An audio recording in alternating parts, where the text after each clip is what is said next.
All right, guys, listen to the blues riff and B. Watch me for the changes and try and keep up, okay?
Welcome, everybody. My name is Douglas Burton, and tonight we are going to talk about Backrooms, and we're going to get into this one. This is a new film.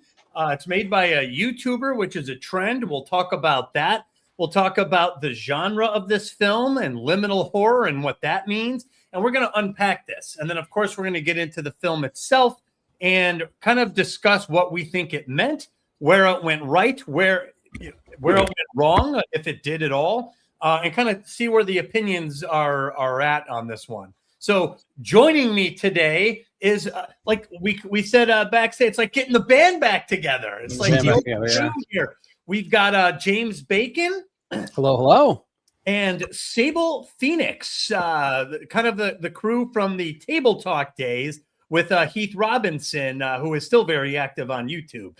So James, and let's start with you. Is there anywhere you want to introduce yourself and then let people know where they could find you?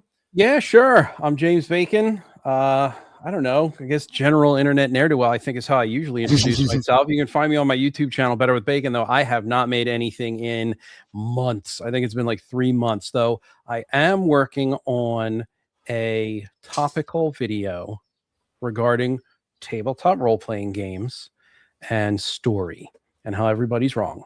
You can find me at Better with Bacon. Huh? Yeah, it can't be easy to be right all the time. I mean, it's not. It is not. And I'm a teeny tiny channel, so it's generally going to be, casting into the void, and no one's going to know how right I am, and it's the cross I have to bear, I guess. In a million years, they will dig this up and they'll be like, "This guy, this was the human being that we were looking for." Yep. And then Sable, would you like to introduce yourself and maybe tell people where they could find you as well? Sure. Finding me isn't going to be very easy, except on comment sections, perhaps, just because the other channels that I have that I'm working on doing stuff and still haven't posted anything on are not under this name. But I have been, as you said, pretty active with Heath's whole little corner of the internet, and we've been on multiple streams together. Obviously, we share a lot of interesting perspectives, and even when we don't, we've had a lot of great discussions. So what is his main channel now? Currently he's doing the biggest thing he's been doing last week. He's on vacation this week. Last week, every night he was doing streams of his whole Zorn's Dungeon live stream testing for the YouTube AP game that he's putting together. And that was on the, which one was that on? I think that was on the Dinner and a Board Game channel. Okay. Primarily. Well, yeah, Sadly, I don't know. I am well behind on that one. I need to get caught up. Yeah, I jumped in there for a little bit on one of the days, and honestly, I could see it being a lot of fun. So I love what he's working on, and we're always pulling for Heath over here on this channel as well. So Backrooms, let's start getting into this, because I sense a disturbance in the force, so to say. Hollywood has been doing its thing, and I feel like Hollywood might have peaked in 2019. Endgame, yeah, it had, the Marvel Cinematic Universe did its thing and whatever. But since then, it's been a slog. It's really been hit or miss, and there's been a lot of misses, and this year seems to be right on line with that. You've got, Mandalorian and Grogu was another loss for Disney, and really made Star Wars a non-event, something that I never thought I'd see in my lifetime. A lot of the Marvel films have been struggling as of late, the films and shows. But despite the struggles of Hollywood, there has been this new rise of low-budget films, a lot of them in the horror genre, that have been made for almost nothing and have been making a ton of money and really bumping these traditional Hollywood films off to the side. And it's being led by a handful of YouTubers, of all things, who have elevated their game and are now moving into the discussion of the Hollywood blockbuster. So, for example, I just made a list of just a couple of these films just in the last year. Shelby Oaks, made by a YouTuber. Obsession, which is still red hot at the theater. Obsession is absolutely insane. He made that for less than $1 million. It's 700,000 and some change. And it is absolutely blowing everything away. He's got blank checks to write for the next, 20, 30, 40 years of his life. Absolutely. And good for him. How that movie performed. Yeah, for real. Yeah, good for him, because I just looked, Disclosure Day, a Steven Spielberg film, just came out. Terrible. And as of Wednesday, as of yesterday, Disclosure Day is #1 at the box office, but barely, like 3.8 million. And then right behind it is Obsession with 3.3 million. And Obsession's been out for weeks. It's been out for weeks. It's absolutely insane how the movie is performing. 4 weeks now. It's in its 5th week, right? Unbelievable. Yeah, I think it's over a month old. Yeah. Unbelievable. Earlier this year, we had Iron Lung, Talk to Me, Bring Her Back. There's another one. I wasn't getting into this. My son had me watch some of the YouTube videos for the Amazing Digital Circus. I wasn't getting it with one episode, but that came out. That did fairly well. I guess we could throw Exit 8 into the conversation. It's much more polished, but it is based off a simple video game in this kind of liminal space tradition. And then, of course, we've got Backrooms. And I think Backrooms has made quite a splash alongside Obsession here. Like it was all about Backrooms, and now it's all about Obsession. So, it's the horror Barbenheimer. What's that? So I don't think it's any. Oh, I'm sorry. Go ahead. I don't mean to talk. I just threw in the comment. It's kind of like the horror version of Barbenheimer. Yeah, it is. It is this 1-2 punch. So, first off, I want to discuss the genre that Backrooms is in, because this genre, which was very, I would say, obscure, I'm going to say has moved to mainstream storytelling in film right now. And of course, it may not last, or it could morph into something different. It's called liminal horror. Well, but before you get into liminal or analog horror, I think that we should back up and really kind of give the horror genre its due. I don't think it's any surprise that what we're seeing now is a surge in specifically the horror genre, because horror is where many people get their leg up in the film industry. They are generally lower budget to create, and they pull down incredible numbers because everyone loves a good horror movie. So I don't think it's really any surprise that we started there. Now, branching off into the subgenres, I think that gets a little bit more specific, because it started with analog horror on the internet and just these like simple panels with descriptions of what was happening. There's one of my favorite analog horror pieces is about the man who was in the Godzilla suit, who like became Godzilla, and the suit sort of started to consume him. And it's a really, really great, and it's short as heck. It's very, very short. You could read it in like a minute or 3. And then to go from that to exploring the idea of liminality has always kind of been there as a concept in film, but to make that the centerpiece of a horror film, I think is exceptionally genius. But I'll Hey. stop there, and you can go ahead, Doug. I don't want to. I would absolutely agree. I have thoughts on that. But there's a reason that liminality as a concept has become a horror subgenre of its own right now, and we can get to that later on. Well, real quick, no, we could talk about it now because I think it's absolutely relevant. And I just want to, for those who may not know, liminal space is it's a wide-reaching concept. You'll see it in religion, you'll see it in storytelling. Liminal space is the space in between two defined destinations. So I remember in the earliest days of playing Dungeons and Dragons, when we were very inexperienced. I remember the dungeon master, we'd start at this one place, and then he's like, you have to travel to this distant city. And we're like, okay. And he's like, okay, you get there. And we would just settle in with the city. And I remember, this is back in the earliest days of the role-playing. I was like, I think the adventure is getting to the city. Just that travel, that's the adventure. And I got that idea because I was in Boy Scouts. I'm an Eagle Scout. And in 1991, I did Philmont. So we hiked about 77 miles straight over about a 2-week period. And while hiking, you got this big backpack on, and you're just hiking through the woods in New Mexico, uphill, downhill. There's all sorts of animals out there. Then you pitch camp, you sleep in it, you wake up, you strike the camp, and you go hiking again. And this was around the time that I was playing, Dungeons and Dragons. And I was like, there's something absolutely fascinating about the monotony of travel. There's these spectacular sights all around you, and they become commonplace in the background, and then little things like I remember grabbing a vine and sticking it in a waterfall to fill up my canteen. And I was like, this is the adventure. And you're tired, you're hot, it's exhausting. It's actually semi-miserable. And when you get back home, that's when the magic of what happened hits.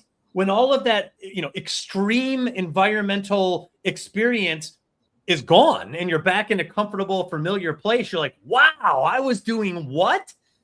And it dawned, I was like, that's adventure. Adventure is the moving you away from something familiar, putting you out, and then it's the travel in between spaces. That's liminal space. That's where adventure comes from. And there's a lot happening there. So it takes a skillful dungeon master or novelist or screenwriter or filmmaker to be able to capture what's happening in between two places to get some sort of a effect out of that liminal space. Well, so anyway, I just wanted to clear up what liminal space was. So Sable, do you want to explain liminal horror as a subgenre? Okay, sure. We can get into that. I think that I'm going to save my major analysis for after we've done our talk about the Backrooms movie in and of itself, because there are things that I think the Backrooms movie has to say that can only be said both on a philosophical level, mostly on a philosophical level, possibly even theological, even though this is not a theological movie in the least, that require discussing the movie in and of itself. Before we get there, I'm going to protest this title, The Genius of Backrooms. That's not my title. I didn't call it The Genius of Backrooms, okay? That's not me, and there's going to be some dissent, because interesting conversations involve dissent. I will be a dissenting voice. Oh, that's great. Yeah, I have criticisms about Backrooms myself, so it is not an act of genius from point A to point Z. There are definitely some skids along the way, but there is some meaty genius in it. And that's the red meat I'd like to chew on at least at some part. And then we can also get into the criticism, because I have that as well. If we're going to talk about, sorry, I don't mean to keep interrupting. If we're going to talk about the genius of the Backrooms, we got to talk about the director and the reason that there is genius in the film is because Kane Parsons himself is one when it comes to film. And some of the stuff that he said, anyway, we can get into that later, but some of the stuff he said about the thoughts that he has behind what he's doing with his film projects, Backrooms being the major one, are quite beyond his years, because he's only 21 now. He just had his That's incredible birthday. I would like I think we should name the genius before we get into. I think that we should name the genius instead of just calling it genius, instead of just saying the Backrooms is genius. Why is a genius? What is it that is somehow unique after hundreds of years of film, or is somehow untapped? Well, Or I want to get into that genius, because honest to God, I am not at that level of praise for this movie. I have a lot of good things to say about it. For instance, I think that if don't mind the sidetrack, I promise that we'll loop it back around. This is just a small Don't little. worry, man. Go for it. I, about a year ago now, when we were discussing something on Heath's channel, I think the four of us were there, I had said something akin to, it is now the era of the studio film. We used to have the actor's film and the director's film, and now it's the studio film. And I think A24 is ushering in that era right now. What I didn't expect is for that to usher in yet another era. They're kind of layered over top of each other. So A24 is still responsible for pushing forward the idea of the studio film. When you see A24 branded on a movie poster, you know it's going to be good. It doesn't matter what it is, doesn't matter who did it, you know it's going to be good. You know that they left whoever made it alone to make their vision, and you know that the vision that they selected from the particular filmmakers is good enough to put on screen, because that's what they do. They evaluate, and then they give them money, and they step the hell away. And that's great. And I love that. I love that studio. I don't think I've seen anything bad come out of that studio. But now what they're doing is giving people, and they've kind of been doing this ever since the beginning, but it's sort of this era of the untested filmmaker with a high budget. They're younger. They have ideas that have been strewn about somewhere on the internet. And I think giving them a budget and stepping back and just seeing what happens, it's incredibly unique. I don't think we have ever been here before in the history of film, but it's a bumpy start. We're off to a little bit of a bumpy start. That's not to say that the bumps are insurmountable. It's not to say that everything's going to fall apart. You know, we're not seeing it's not shaking cars apart, but we're watching people cut their teeth on super high budgets, even if they're not $1 million. A $700,000 budget is huge, right? To someone who's never made a film before, it's huge. But I think that there's a lot that we're going to be able to see them learn, I guess is what I'm getting at, right? Like we're going to see Backrooms, and then we're going to see the next project, and then we're going to see the next project, and we're going to be able to compare all these to one another and go, oh, okay, I see what he learned from his mistakes in Backrooms and then applied it to the second film. And I find that particularly exciting because it is not frequent. It is very frequent we get to see the internal ideation and inner workings of a visionary mind on the screen through the story that they tell. It is not often that we get to see them learn on screen over a series of manufactured product. And I love that. I think that that is absolutely just, it's riveting. It's fantastic. I'm here for it the whole time, but I am going to call out the bumps in the road. And I think that that's important. Oh, yeah. Because we're going to watch the learning process. It's going to be so important to see what they learned from what outing and how they apply it in the future. So that's where I am. I think Backrooms is great. I was entertained the whole time. I'm super excited for what this means in general for film. And I don't think it could have been done anywhere else. I think Markiplier is a part of it. I think the guy that did Obsession is a part of it. I think all of these people are absolutely a part of that. I'm super excited to see where this goes. But yeah, I am going to call out the things I didn't like, but it's not a detraction. It's a magnifying glass with expectations. There are definitely and I've got my stuff too, for sure. But as far as what is the genius of the film, I agree with you. It is not a 100% work of genius. However, I sat there in the theater because, a quick disclaimer, I did not watch all the videos on YouTube. I had heard about the videos. I did watch the first video. I think Sable actually gave me a little bit of a rundown on the scope or the spectrum of videos out there that are part of this backrooms phenomenon on YouTube. I watched one video and I liked it, but it is a very different experience watching it on YouTube on your phone or your laptop versus sitting down in, my natural space, the movie theater, on the big screen.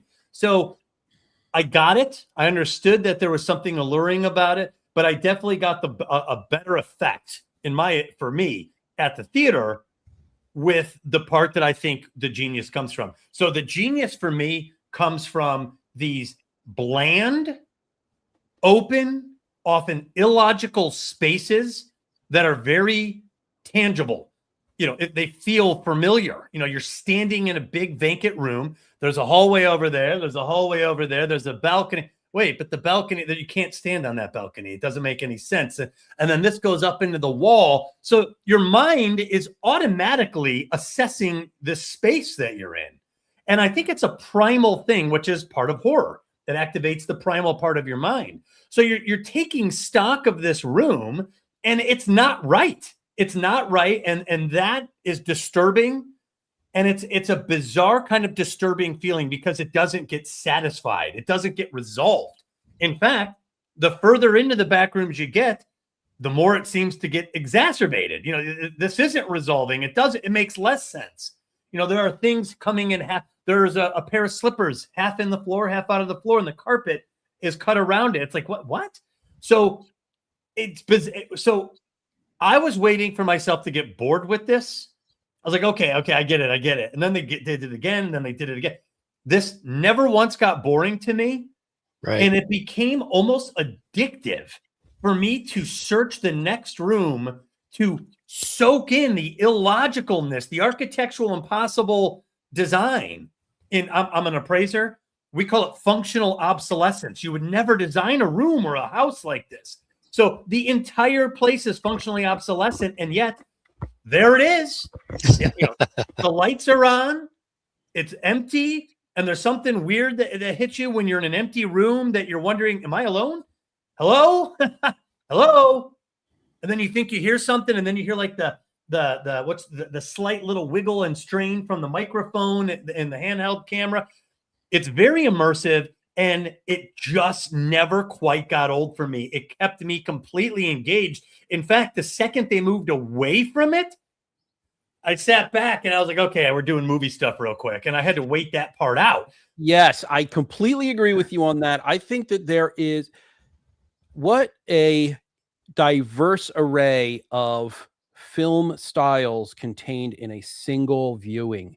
It starts off as just regular Hollywood movie stuff. We move into found footage. From there, we move into documentary style. Like, there are so many different types of ways to make a film incorporated into this view that is just, my mind was a little blown because it all moves pretty seamlessly with one another. It's all diegetic. It's all within the story. There's a reason for us moving from this to this to this with the interview style and with the found footage style. It's just, it made it a lot more interesting for me in that regard. So I agree with you on that. I think that's well, and the reason I think it's genius, if 2 years ago someone gave us a camera and said, I want you to make a film about rooms, we'd be like, man, how are we going to make this film? I don't know if I would, or you or Sable would have come up with what he came up with.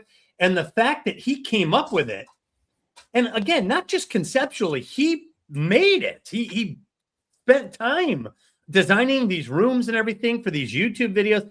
The fact that he stuck with this, when I can't even, if like, again, 2 years ago, if you asked me to explain why this would, I couldn't even put it in a word.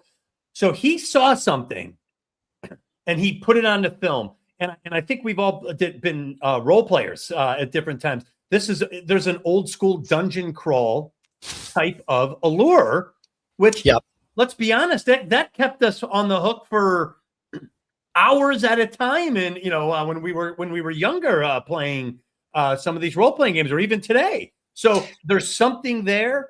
He spotted it, and to never change the color of the wallpaper or the light, like.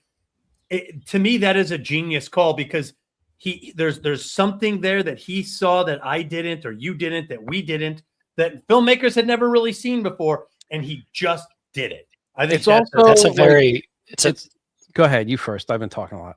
No, I just want to interject because of what you just said, Doug.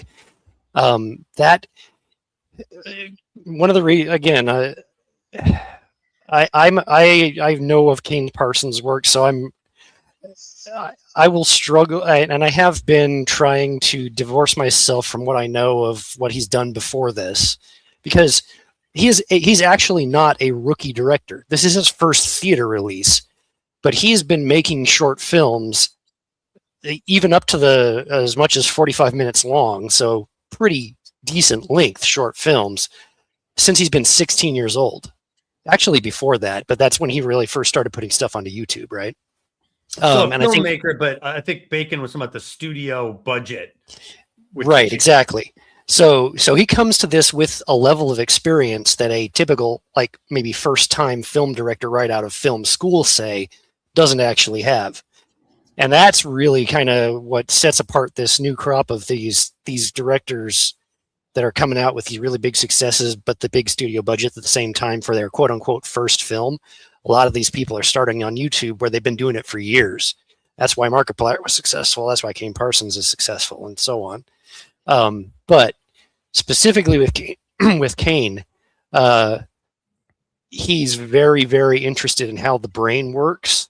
He's very interested in the interactions of the modern world with human neuroscience. He's very interested in potentially quantum physics. He's very interested in the persistence of memory and how memory changes through retelling, which is the entire thing about what The Oldest View project is all about, which I think he says it's his favorite project, and I can absolutely understand. Well, and there were shades of The Oldest View in the movie. There absolutely were. There were shades of it. Like if you have seen The Oldest View and you watch this movie, you get it. Especially with the Revachon Industries or whatever it was on the sign right at the beginning, right? It's telling us right up front, if you're a fan, you see that and you instantly know what you're in for. We're not just here for found footage exploration. That's the spice. That's the sauce. But we're here for a philosophical exploration. And that's also what we get in here. And how it's presented, we can debate on whether or not it's most effective. I think it was very well done, but also I can tell that this wasn't entirely Kane Parsons working all on his own. There's other hands in the pie. Well, getting into that a little bit with regard to philosophical exploration and tying back to what you said, Doug, about never changing the wallpaper, never changing the lighting.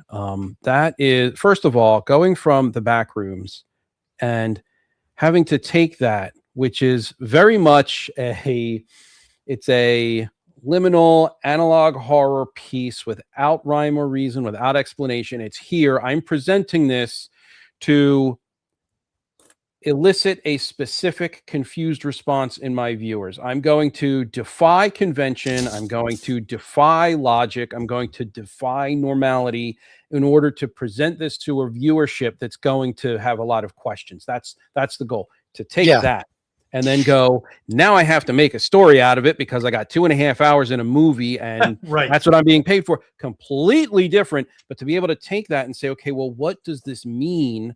What does this represent? And I don't think what we saw in the theater, I think there's a lot added there after consideration and after turning it over and over and over and over again.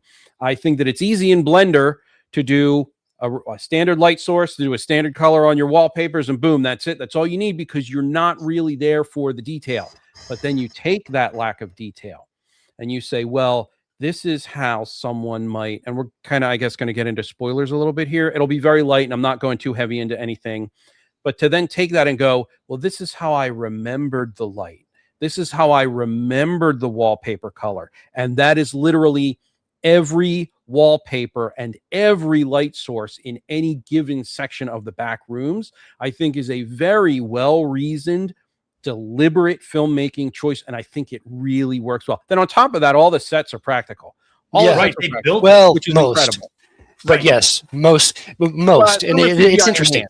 But some are CGI enhanced, but it's the vast majority. Yeah, there is more practicality to that movie than you would expect. There is 100%. There is green screen used.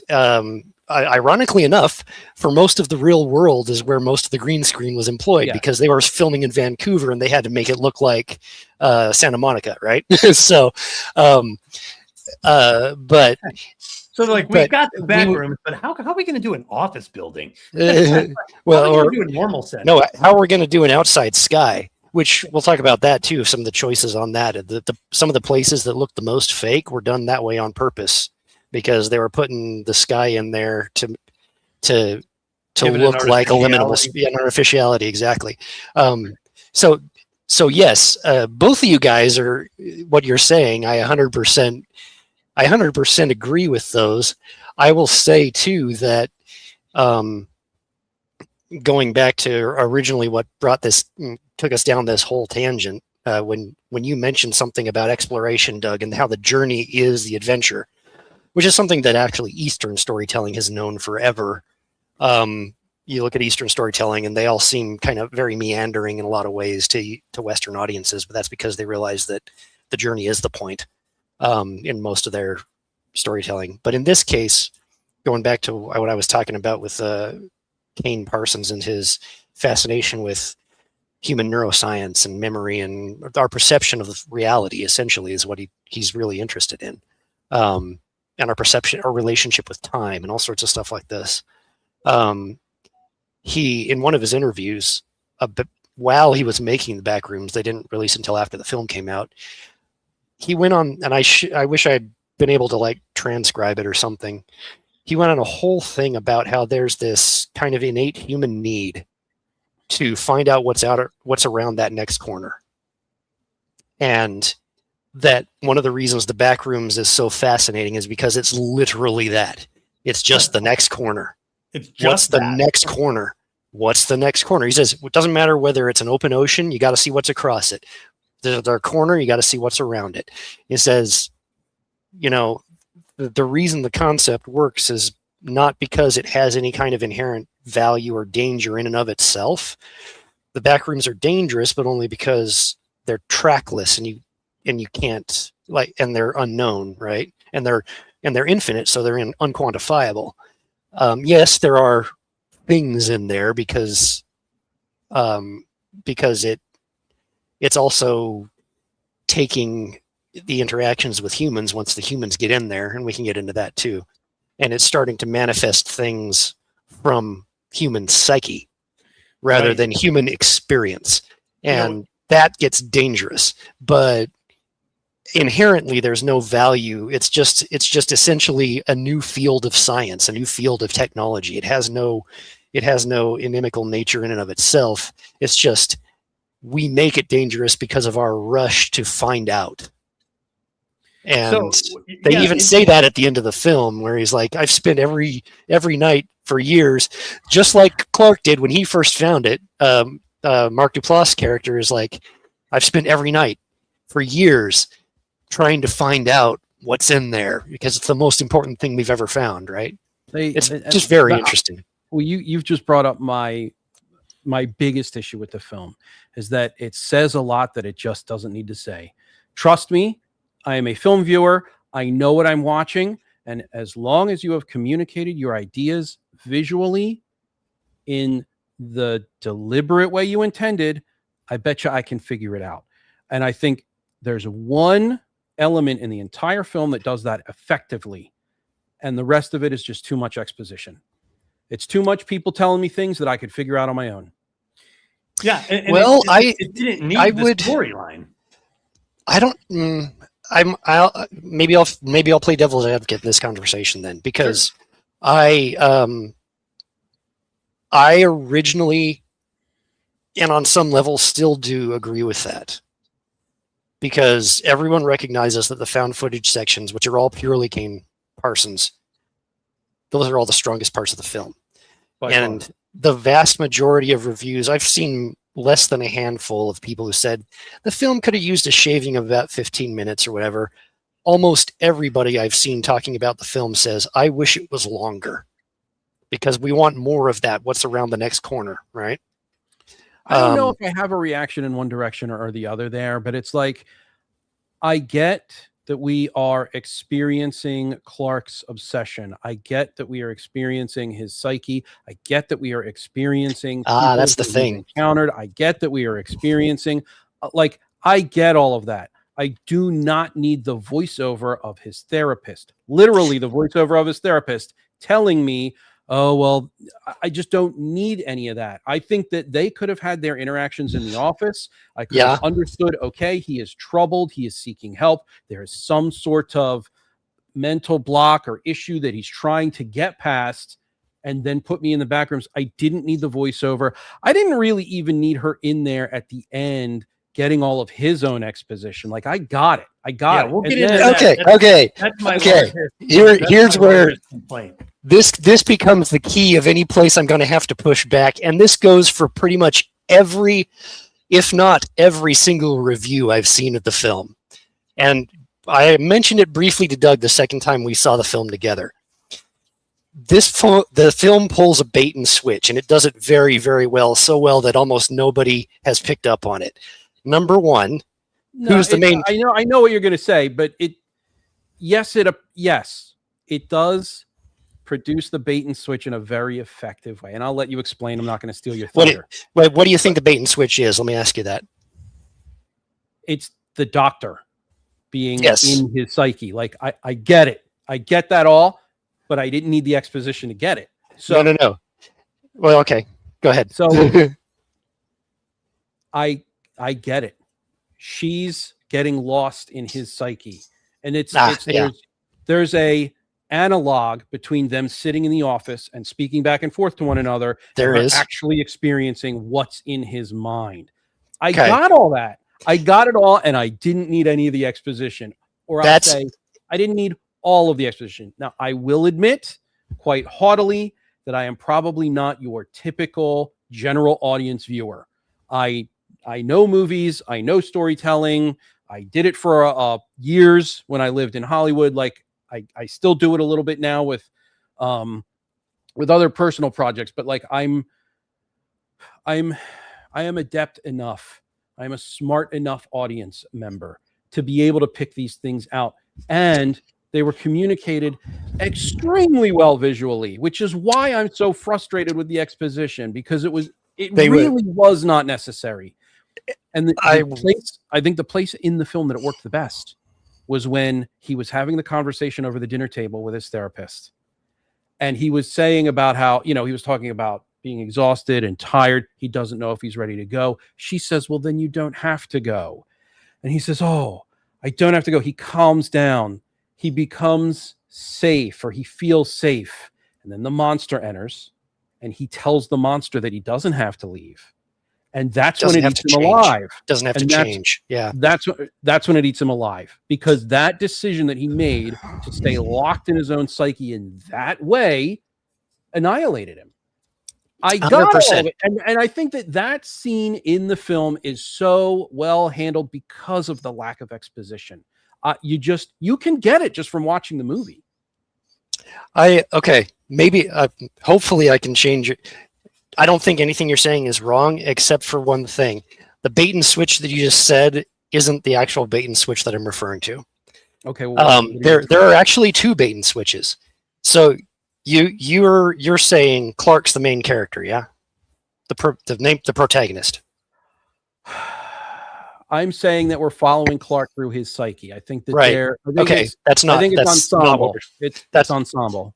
It's sort of ensemble. We're not following Clark through his psyche. We're following it through Mary's psyche. We're following Clark through Mary's psyche.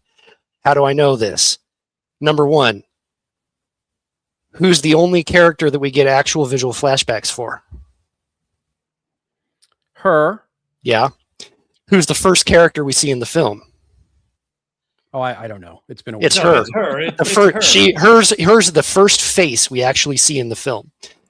Number three, and I sat down to try and figure this out because I was like, there's something going on here I'm not getting. And one of the keys is in that very first async sequence, the actual found footage sequence that opens the film, and the researchers running around, and gets into the room, and the seagull flies in, right, and half brains itself on the doorway, and then flies back out, and he goes to see where it came from, and apparently it flew through the ceiling because there's leaves on the floor, and we hear what? Wind chimes, which is brought back halfway through in her flashback, which is brought back when she comes into at the end of close to the end of the film, at the start of the third act, when she enters the store, and there are wind chimes that weren't in the store before, that the Backrooms is now manifested in the real world. Hold on. I think that's a reasonable extrapolation, but I don't think that any audience member is going to get that. Additionally, my expectation once I got through to the end of the film isn't that the Backrooms is someone's specific psyche.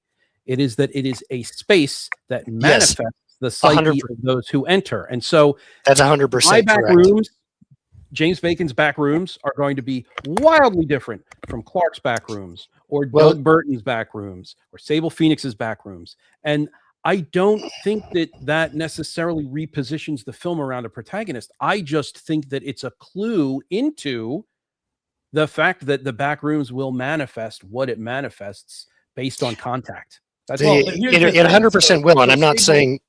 Sorry, I didn't mean to override you. I'm just and I will agree with that. And I'm not saying that Clark's influence doesn't have any influence on the Backrooms. It clearly does, but the environment that is originally entered is set up first off by the imprints of Mary's psyche.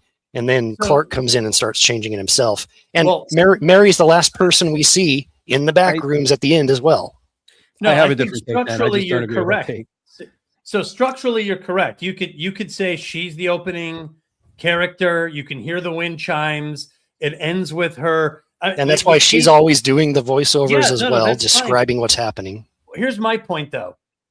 How is that more interesting than what we were experiencing with Clark? It's like they set it up that way, but to me, that made no sense to not really follow through. If you want her to be a main character, then focus on her. I don't know why you would secretly set her up, focus on this other character, and then throw that other character out and put her back in.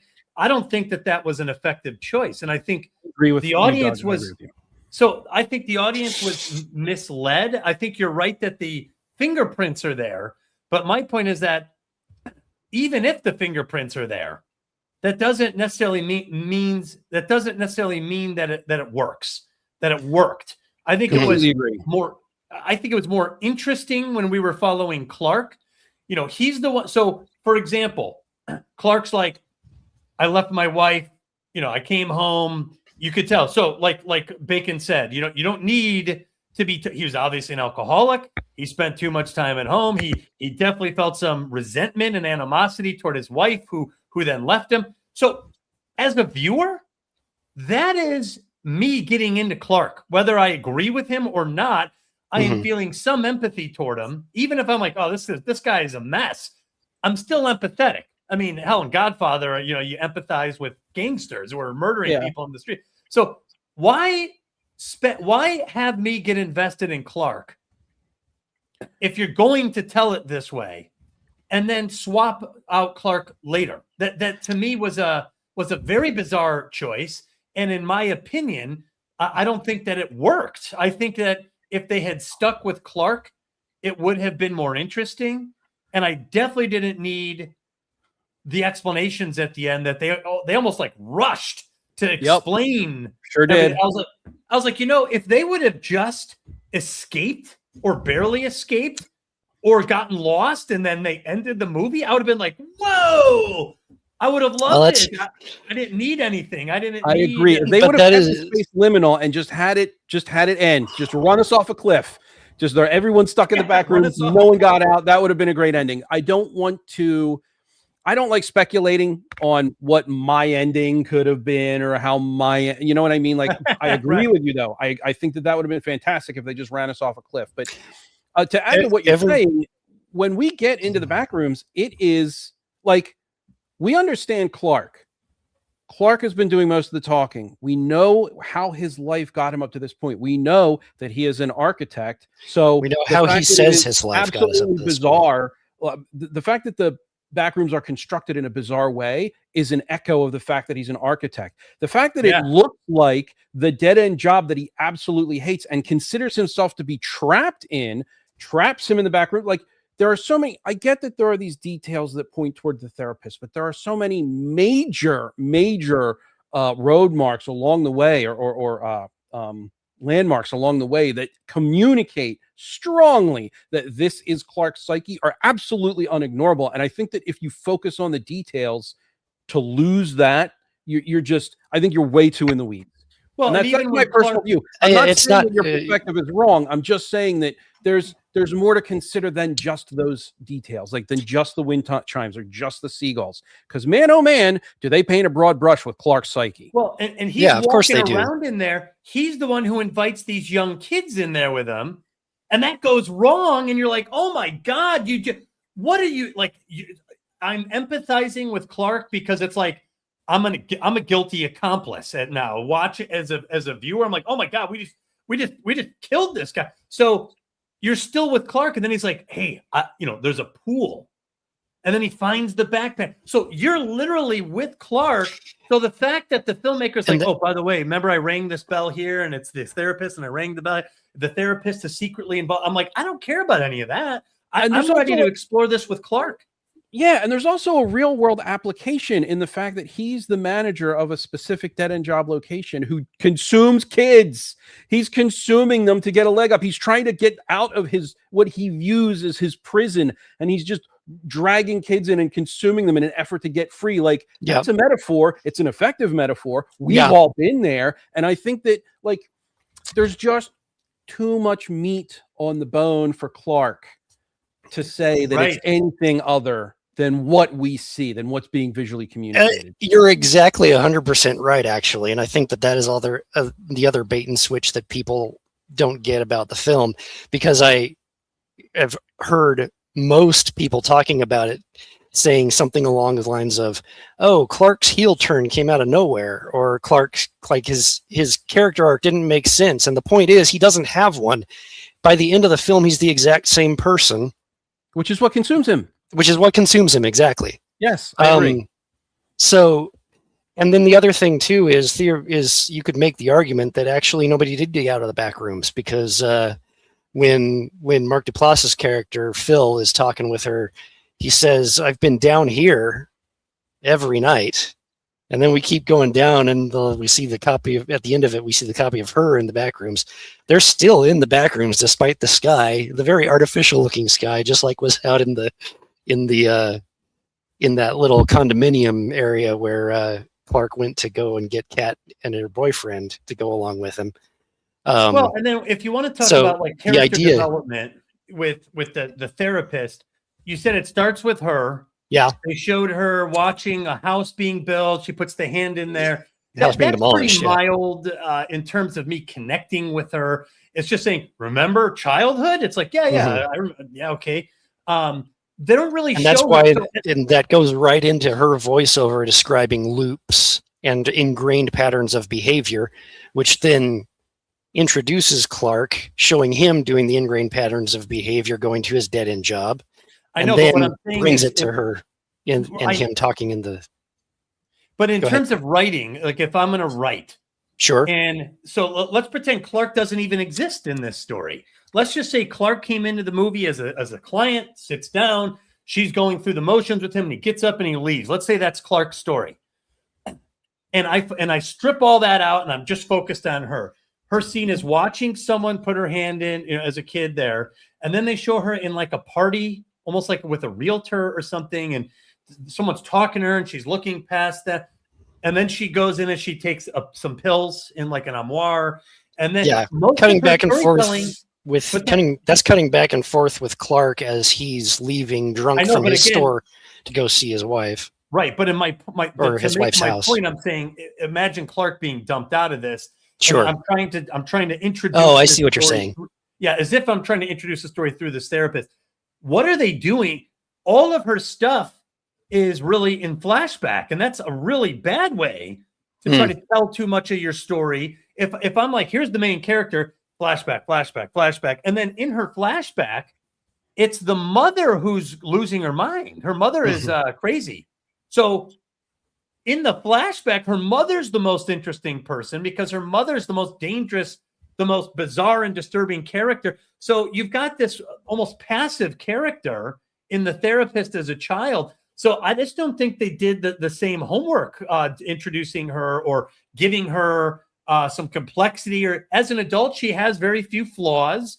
I never really got into her. The most I was into her is when she was pushing back on Clark in a therapy session. No, her flaws are that she is still stuck. She's talking about opening windows and exiting loops when she's in a loop already. Her loop patterns. The reason that she and Clark become obsessed with each other. That's one of her other failings, is obsessions. She becomes obsessed with Clark because she sees the same patterns of herself in him.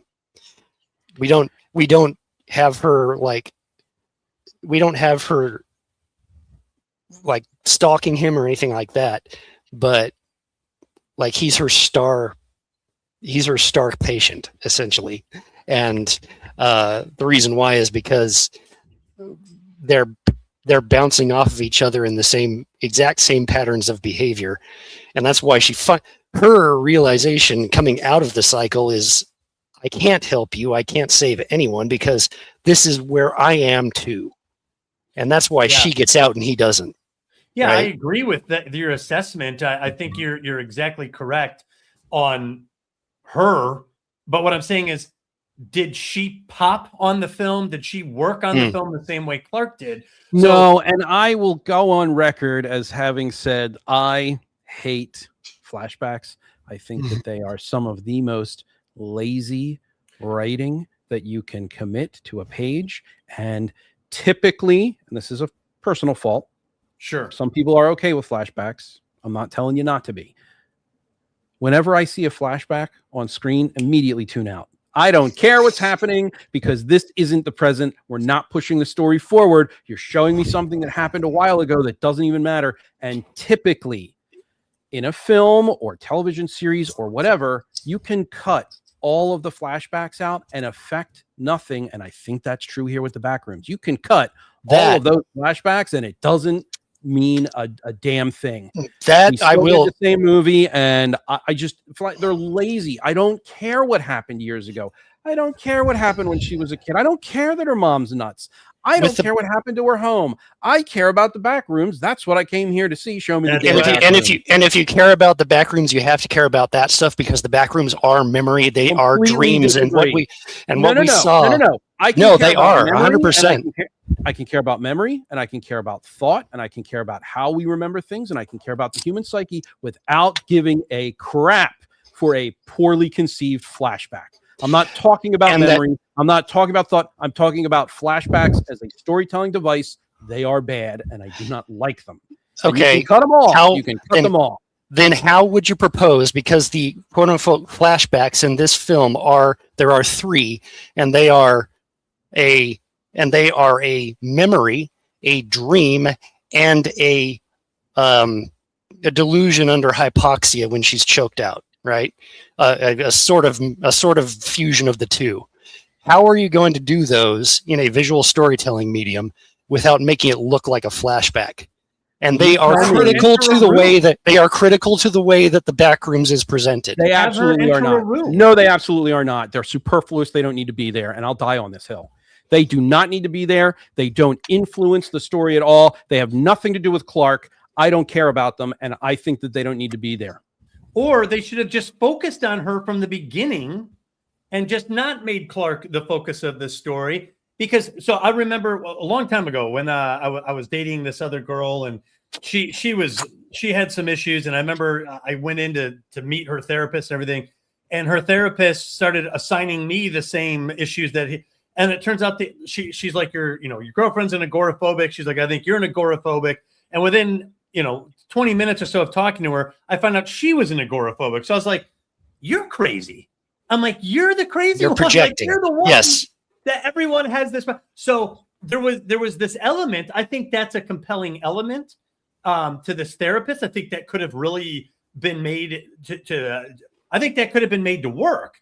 But the way the film was set up, they didn't really bother me with that. They just kind of, it's almost like someone kept tapping me in the shoulder and pointing at this other person. And I'm like, yeah, I don't care about that. It's 30 minutes of time for what? A seagull and some wind chimes? Who cares? Who cares? Yeah, so I think structurally it's all there. I'm just saying in terms of filmmaking, in terms of the experience of watching it, I didn't need any of that. And I think it detracted from the things that I was most engaged in when watching this. That's all I'm saying. And I agree with that. And I can't argue with that. To be honest, maybe we are more on the same page than we think, is because that's not what I'm trying to argue either. Because I will not fight you on that point 100%.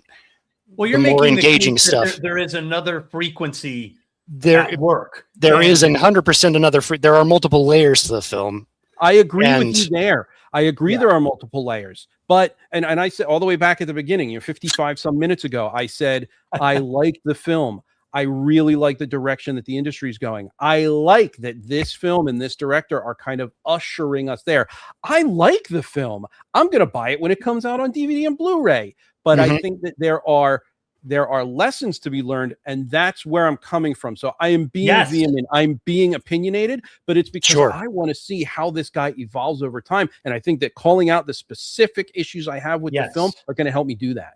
And so I'm not I'm not like crapping on it. That's not really what I'm trying to do here. And the fact that we disagree, totally fine. Like yes, there are different frequencies here. And I think that there are interesting parts to what her character is and what her character means. I think there's very interesting exploration that could take place there. I just sadly don't think it was done effectively for the film. I think there were better ways to do it than flashbacks. And like Doug, I just didn't care about it as it was presented in the film. I am not knocking, like there are people out there who are coming up with these theories and they're pouring over every second of the film. I'm on board for that. Do that. I love that stuff. Yeah, that mural at the end, man. Yes. What is that? Like, as a film, as a film goer going to a film, there are things that didn't work for me. Well, let me tell you this. Let me just say this. The fact that we're disagreeing and saying, no, I don't think that this is how it used to be for me with my friends with films. It's how it should be, right? Star Trek. There's multiple things that multiple people can grab onto and start chewing on. Agree. Yes. The fact is that there was such an effective core to the film that we're going to debate around the periphery on what works. Yes, completely agree. Yes. Which shows that it's a genius film. It shows that there's especially for a first theater outing. By the way, going to the record setting that I posted on Ravenkeep, record-setting film, youngest director of film ever to start at #1 in the box office, youngest A24 director, #3 horror film premiere of all time, horror weekend, opening weekend premiere of all time. Wow! It's after It and It Chapter 2, it is #3.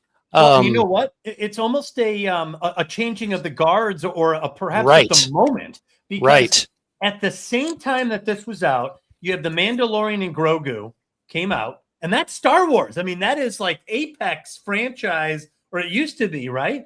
And they made, and this was them saving money, $165 million to make The Mandalorian and Grogu. It will not make that back. It's going to lose money. And then this was made for $10 million. Like slightly less, $262.2 million as of today. That is a massive profit. It is. It is. Star Wars couldn't make a nickel, and YouTuber Backrooms made hundreds of millions of dollars to the filmmakers. Look at what is happening right now. Backrooms is a huge phenomenon online with younger internet users. And A24 had presence of mind enough to go, I'm going to target them. The Star Wars people aren't coming out for movies. The Marvel people have stopped coming out for movies, right? Like they're not coming out for movies anymore. That is the old way of doing things. Because this is the new way of doing things, and they're making money hand over fist because they're latching onto people with genuine visionary ideas for making films. But B, they're taking a look at the internet zeitgeist and they're saying, we can do something with this. Let's give these people money and see what they come up with. And boy, have they been knocking it out of the park. There's an element of like auteur filmmaking in this, like you said, a man with vision. Whereas like Star Wars, it's very corporate. It's almost anti-auteur, where they're like, the laser swords and the good guys and the bad guys and the Jedi, all that stupid. And it started out as an auteur film in and of itself. Again, another young upstart director who nobody had time for did it all on his own. That was George Lucas, right? Who ultimately didn't go through the studio system, right? Right. Exactly. He made it all himself, just like just like Markiplier. He did it all himself. He literally started it all himself. Think about the creative geniuses. It wasn't just Lucas. He struck gold about 19 times just by exactly. Jodorowsky's Dune was a big part of that, right? Yeah, the model makers, the artists, the stop motion guys, they all had visions on how this could work. Most of them worked in the garage practically for free, living there overnight, because they all shared some kind of a vision on bringing this thing to life. And they were the equivalent of the YouTubers. Exactly. It was a bunch of rowdy kids who had vision, and they all got together in France to do Jodorowsky's Dune, and then they all split up, and then they all made Star Wars and Alien, right? And defined science fiction for the next 30 years. Yep. That's O'Bannon. That's what they meant. And so now we're seeing the same. Bacon, you're exactly right. Doug, too. We're seeing the exact same thing happen right now, just with a little bit more possibly of the money people recognizing that this is what's happening and being able to throw some extra cash behind it, right? And there's still all the I don't get it's out there too. So I don't get it. With Backrooms, what's that? I don't get it. I don't get it. There's still all of that that's associated with it. There is. How many people said they didn't get Star Wars? How many people said they didn't get Aliens? So many people didn't get it. Yes. Some famous movie reviews of Star Wars. Yes. This is weird. I don't get it. Like, you're immortalized because you're the one guy that didn't get it. Yep. Right. It's the old guard not getting the new wave. That's what it is. Yeah. That's why I'm proud. That's why I'm happy being Gen X, because I can love Star Wars and I could say The Mandalorian Grogu was bad. Yeah. And that wasn't for me. And I could still love Backrooms. I'm not too old to not appreciate what's happening with Backrooms. And I actually agree with Bacon's take that criticizing it is one of the greatest compliments we can give a movie we really do think is great, because that means there's room to grow here. There's actually a higher ceiling with this idea and these ideas. So being critical is part of the growing process. I think that's 100% correct. It sure is. I give the go ahead. I love everything that's happening surrounding the film. I love the studio involvement. I love that it's A24. I love that it's a young guy who made YouTube videos for his start. I love that it's getting young people out to theaters. I absolutely love that it's packing theaters with young people. Yes. Like everything that's surrounding this particular, like Markiplier did the same thing. Obsession's doing the same thing. I love this movement and I am so here for it. Yes. But I want to see them grow. And so I want to catalog what their growth looks like. And that's all I'm doing. I'm not, again, and I guess I'll repeat myself. I'm not trashing the film. Loved the film. It's great. I'm happy to support it. Here, take my money. Yeah, I've seen it 3 times. I want to catalog the growth. And I'm there too. So real quick, I just want to say this because we're talking about like kind of the intergenerational, handoff or the phenomenon that's occurring right now. My youngest son, Lucas, he just turned 11. He was going on and on and on about this movie. Remember, Sable, when you're like, Doug, do you want to go see Background? I was like, yeah, sure, I'll go see it. I didn't know much about it when you asked, to be honest. And then Lucas, I just wanted to go. I was like, yeah, I want to see a movie I never heard of with Sable. That's what I was thinking at the. So Lucas was like, "You're going to see Backrooms?" I'm like, "Yeah, why?" He's like, Backrooms is like off. So he was excited. He goes, and what's That's funny awesome. is, Sable, you said, Doug, am I getting a ticket for anyone else? I was like, nah, you just just me and you. I was Like, actually 3 days surprised your later- kids didn't come the first Well, 3 time. days later, he's like, can he get another ticket? I was like, no, I literally told him not to buy an extra ticket. This was a problem between me and Lucas for several weeks that I did not get him this ticket. I should have gone with my gut because I was thinking I should have bought at least one extra ticket just in case. Well, I reframed it. I said, I'm going to go see it with Sable. I'm going to see if it's good, the kind of thing that you can watch. And if I think it is, then we'll go see it. And what did we do? So then I bought everyone a ticket, including Sable. We all went again. 3 days later, we went with your whole family. Yeah, that was great. Very, very cool. Was really into Backrooms. He's 10 and now 11. So this has. Does he play Roblox or Minecraft? He does. He plays ball. He doesn't play Minecraft so much anymore, but he'll play some Roblox here and there. Okay, Roblox is huge and all sorts of. Here's one of the things too. One of the reasons this blew up was Roblox. Right. Okay. Yes. Exactly. So Exit 8 started as its own video game on Steam, and then it was a lot of these things end up getting ported into Roblox or Minecraft. Right. And so the Kane Parsons Backrooms is something that he's never been really involved with the whole internet subculture that's developed around the Backrooms, so-called, which is full of stuff in Roblox and like, oh, let's throw a Skibbity toilet in the Backrooms. Let's throw Sonic in the Backrooms. Let's throw the Teenage Mutant Ninja Turtles in the Backrooms or whatever. And so there's this whole kind of internet subculture around the Backrooms that part of the success of this film, you cannot deny, was driven by that. That has nothing actually to do with Kane Pixel's canon version of the Backrooms, which he has been working on for years and has an 80-plus page Bible written about. That this film is literally the continuation of his web series, right? But at the same time, we have to realize that nobody knew. Okay, here's this may be a slight diversion from the. Maybe not. It's chained right with what you were talking about. Nobody knew. None of the commentators, none of the talking heads, even most of the major reviewers who were looking at the trailers and previews and stuff, nobody knew how successful Backrooms was going to be.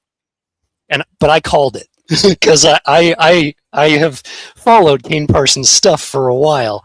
And I went and before the stream, I went and hunted up a comment I made on another YouTube video back on May 22nd that I want to read right here to vindicate this, not vindicate me, but to vindicate Kane Parsons and this movement, like Bacon's talking about. I said, do you know how many reaction videos to the trailer I watched that said, I don't even go to the theater for movies, but I will go for this. This film is going to exceed all expectations. It is the first time we've gotten a recognizable studio name in Hollywood tapping into the internet phenomenon of collaborative fiction. Iron Lung was the first step, but it's a different beast because Markiplier did it all himself. You mark my words, once Backrooms succeeds, and it will do so massively, we are only a few years away from an SCP Foundation movie or something similar, and from that, who knows? I'd love an SCP Foundation. I said that on May 22nd, and even a week before launch, the top projections that A24 was putting out was 38 million on its opening weekend. It more than doubled that. Yeah, it crushed it. Imagine it almost tripled that. Like SCP Foundation is an intellectual property that no one owns. Literally any movie Same studio, with Backrooms. any director, any writer, anyone can do whatever they want with it. Imagine getting a universe. There are problems. There are problems with that though, because SCP Foundation is under Creative Commons. Right.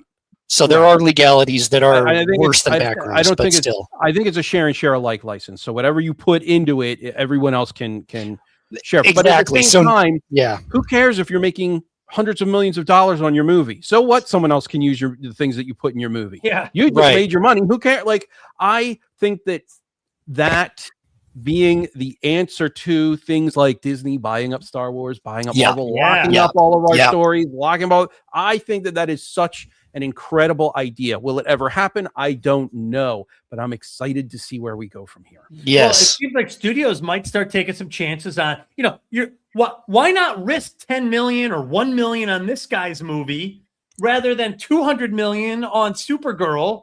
Why bother with that? Why not just give this guy $1 million and see what he could do? Yeah. We're going to make a profit. Yeah, 100%. No, like, why are you 100%. so strapped to your failure? Why are you so strapped to Star Wars? Why are you so strapped to Sunk cost fallacy, I don't baby. get it. I don't get it. I don't get it. So, Sable, Sunk you were cost saying fallacy. how you kind of knew. You kind of knew the lore. You Yeah. knew the story. You saw the buildup. You saw it coming on the horizon. You're like, this is gonna be big. That wasn't me at all. I got into it from a slow, steady, rising buzz. My son asked me. I told you, like, you bought the tickets. I was like, yeah, whatever, sure. Or not because seeing a movie with you, but more just like I guess this movie's good. You're obviously strongly advocating for it. But my son was like, Dad, have you seen the trailer for Backrooms? And for the younger generation, these trailers are kind of a big deal. There's like watch parties now for trailer releases. Yeah, 100%. Trailer just came out, and Like, Lucas that's one of the Burton. reasons.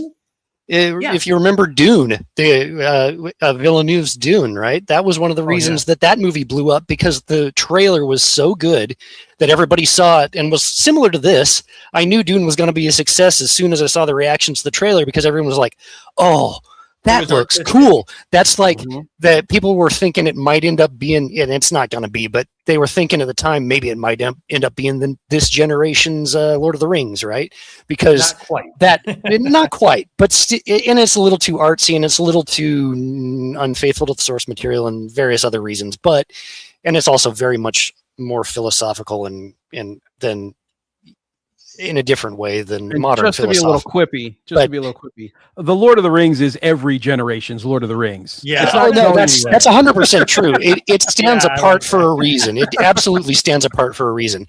But that being said, I knew that there were all the poo-pooers out there saying it's a science fiction film. Yeah, it's going to be a blockbuster, but it's not going to really meet expectations. Whatever. I was never worried about it. I'm like, it's going to make a profit comfortably. It's going to do great, and it's going to resonate. Why? Because I saw the reactions to the trailer. Everybody who saw the trailer was like, "That's awesome." Even people who knew nothing about Dune, nothing whatsoever. Well, with Backrooms, though, Lucas was like, "Hey, watch this trailer." And the trailer was just that level of hit. Yeah. So I was like, "Okay, what am I watching?" And he's like, "It's Backrooms." He explained it to me. He told me about it, and it was something I'd never seen before. It was this. That trailer, like going down an elevator, and it made less and less. I was like, "What the?" That was the teaser. That was the teaser. That wasn't even the actual theatrical release trailer. Totally. And I was like, "What is this, Lucas?" And he tried to explain it to me, and I was like, "This might be good. I don't think I've ever seen this before." And then there was buzz, and then he showed me the other trailers, and like I said, he kept talking about it. And I was like, I'm glad I said yes to Sable on this, because this is the movie I'm going to see with Sable. So. You were ahead of the curve. I was slow to get into it, but there was definitely a building buzz. And then once I saw it, I was like, "Oh my God, this is new. We've got newness, people. We've got new." So can we use this to transition to the skill of Kane Parsons as a director? Because I really do want to touch on that. And I think that to me, the one shot in the film, and it was in the theatrical release trailer, that epitomizes it. To me, it just twists my... Yeah, exactly. You go, Lucas. Awesome. Total quote. But to me, the shot that epitomizes this, and I can't identify exactly why, no matter how many times I watch it, and I have obsessively watched this one shot to try and figure out why. It works so freaking well. And it's in the trailer as well. It's the shot where Mary steps through the wall and the camera just slips past the wall from standard. What's the name that async gives reality? It slips from standard to Backrooms, or the complex. And to me, the first time I saw it, every hair on my body stood on end, and I still get a similar thrill, not quite so visceral, but it's just like, "Oh, that's so weird and so wrong and so good. It's just the timing is, oh, it's so good. And then immediately following that, we get that shot where she's, so many of the shots that he puts together are deceptive in having the character right in the middle of the frame, but everything else going on behind them and surrounding them, the other thirds of the frame being something that means something. And as soon as she steps through with that brilliant transition shot, then it shows her looking with that shot of her face and her eyes moving around, and that trapezoid of the blue electrical tape coming up from in the right side of the frame and then dipping over to disappear behind her head in the left side of the frame. And then we transition to the shot of a medium long shot, and all of the ceiling tiles follow the same trajectory and perspective that was set up with the blue tape. It's genius work. He is, and his eye as a director is phenomenal. And I would love to talk about that if you guys had any insight on that. Well, I appreciated that he would he would just sit there and hold the camera onto an empty room. Yeah. Because I was so afraid that he was going to get like, we have to keep moving. But he would just let it sit. And I was like, good. I was like, man, because the longer the camera sat, the more uncomfortable I got. Yeah, well, that's the deal with liminal space. It's not, it's transitional. It's not, you're not supposed to be there. You're not meant to stay there. Yes. Through, right? Yes. Like it's not, and that's why it's weird. That's why lit hallways at night are weird. You're not supposed to be there. You're supposed to be in the bedroom or in the living room or in the kitchen. You're not supposed to be in the hallway. That's right. It's weird. That's why walking through a mall, a shopping mall that is condemned and closed down. That's why because we have one around here. The oldest view. That's why walking through a mall and coming across a shuttered AMC, and I know this sounds like the oldest view, but it's not. Coming across a shuttered AMC with the fire alarm going off. Oh, that is bizarrely creepy. It's just going off. No one's going in there to reset it. Could the place be burning down at some point? Yeah, sure. But the expectation is that it's transitory. Did that happen to you at some point? Like, it's impermanent. And so it doesn't matter if it's burning down. No one's going to go in there to see what's wrong. No one's going to even go in there to turn off the alarm. It is some of the most chilling experiences that I've had walking through this shopping mall. That's crazy, dude. And it gets weirder because there is still a store that functions in the shopping mall. It's a Kohl's on the Anchor. And right outside the Kohl's in the mall proper is this little play area for kids. And so if you enter far enough away from the furthest entrance, you hear the kids playing as you're touring through this completely abandoned mall. Oh, that's creepy. Weirdest experience I've ever had anywhere. And it's just, layered into that. And I know I'm way off on a tangent, but layered into that is the idea that actually it used to be a destination. Right. It used to be somewhere. It used to be somewhere you wanted to be, and now it's just gone. Well, because you have to get through it. You have to get through it to go from where you are to where you want to be now, instead of going there to be there. Yes. Well, that's the same thing with apocalyptic stories. Yeah, these apocalyptic films. You're traveling through super highways, and cars are still on the road, and skyscrapers are still. This was all built. It all had a purpose. This was all functional. Yes. It's still here, and it was designed for millions of human beings, or in the case of Backrooms, people were supposed to be out, and they're not here. So I think Bacon's right. I remember I snuck out one night. This is when I was pretty young. I was like a teenager. I snuck out, and being in society at 2 a.m. when the ball fields are empty and all the cars are parked and there's no one on the streets, it's weird because it's like a bizarro version of the real world that no one's using. Yeah. And so Backrooms and like the mall, like you just said, no one's using it. Why? So Backrooms has that same thing. There was a shot, Sable, that you were talking about, like where you get caught. I'm like, why is this getting me right now? There's this one scene where he's walking and there's this seam in the wall. And he films through the seam. Yeah, that makes no architectural sense. You're like, what is the seam doing? and then they spend the time looking through it, and there's something on the other end. It's and another hallway going to another door. And for whatever reason, that scene kind of hooked me. I was like, oh man, I could do this all day. 100%.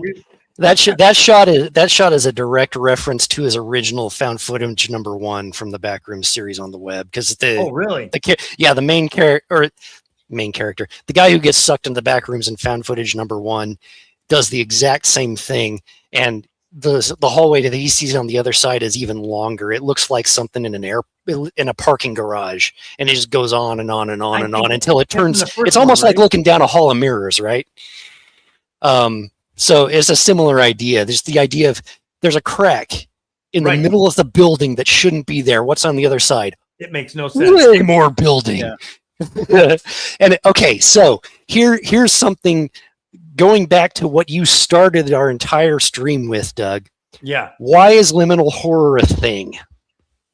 Yeah. I have this pet theory that the horror flavor of each generation is based upon a subconscious kind of cultural zeitgeist.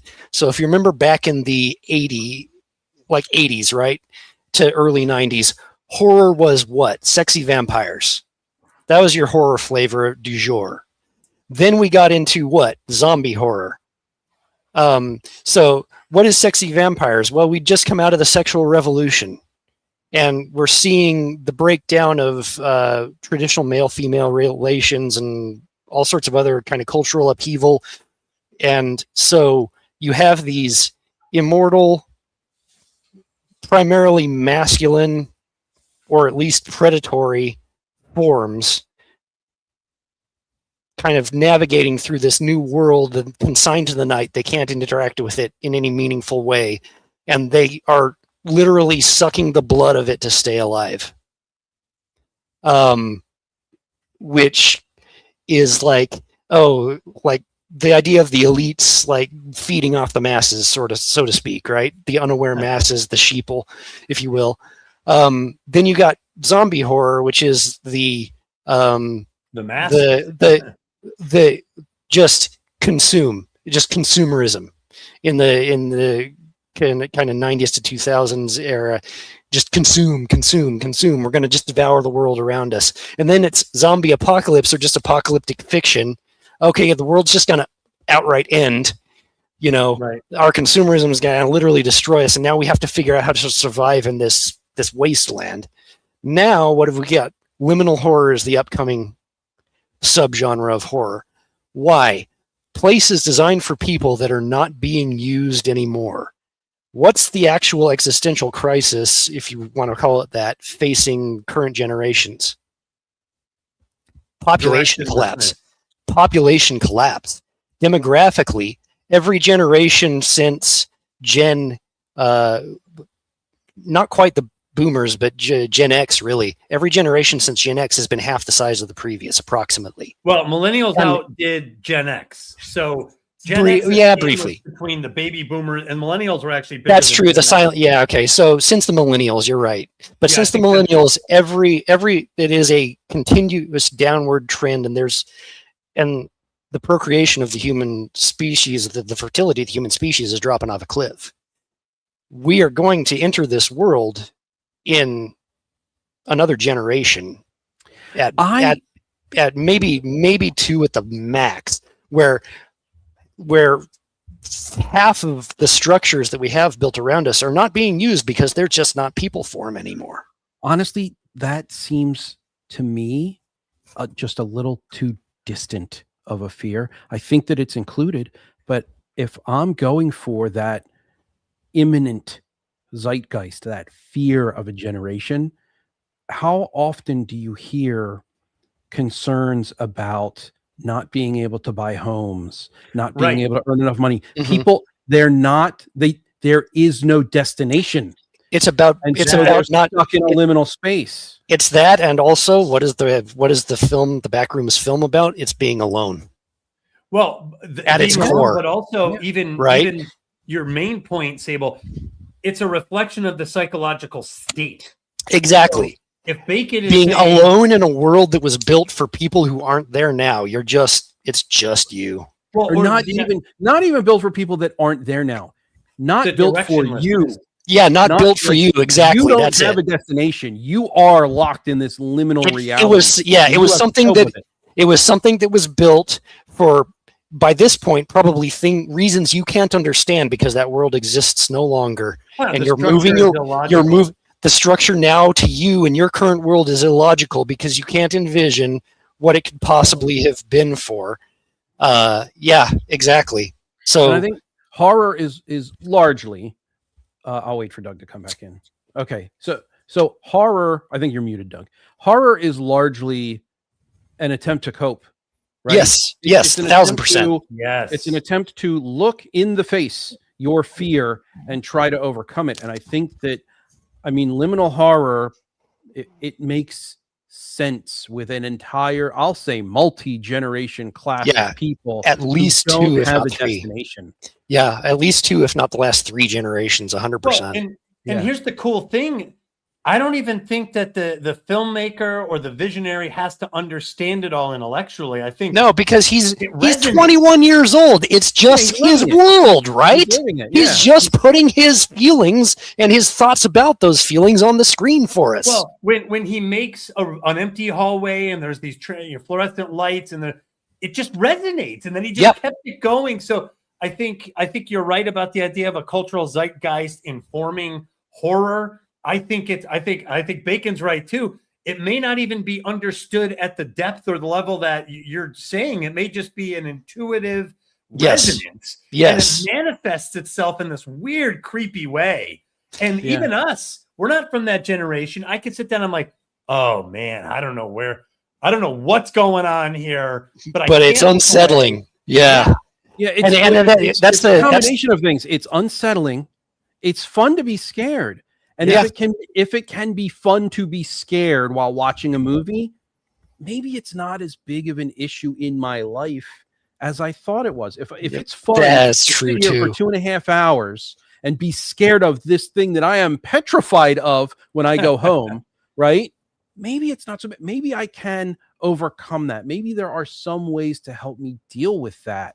And I think that that's largely what horror is. That is what we put on the screen when we write the movies. That's what we accept when we watch them. And I think that that has something to do with it to a large degree. And I think that I am very much in favor of this, I guess, as I'll just phrase it that way. I'm very much in favor of this. I love and agree with that idea. That's 100% true. One of my favorite, if not arguably my absolute favorite C.S. Lewis quotes is, fairy tales don't exist to tell children that dragons exist. Children already know dragons exist. Fairy tales exist to tell children dragons can be slain. Yes. And so I was kind of an insulated kid. I was terrified of the dark, even into my teenager years. And then I fell in love with horror movies. And then one day I saw Alien. And I have absolutely loved horror movies ever since, because the monsters really aren't that scary. They're fun. They can be beat. They can be beat. You know, in a multi-generation group of people who are scared to death of being alone and not having a destination. Right. Locked in their own heads, thinking about these things and panicking. Being able to go in a group publicly, to laugh at these things, to experience these things, to have a really good time, to eat popcorn while it's happening, I think is such catharsis. And that's the reason for it. That's the reason why Obsession did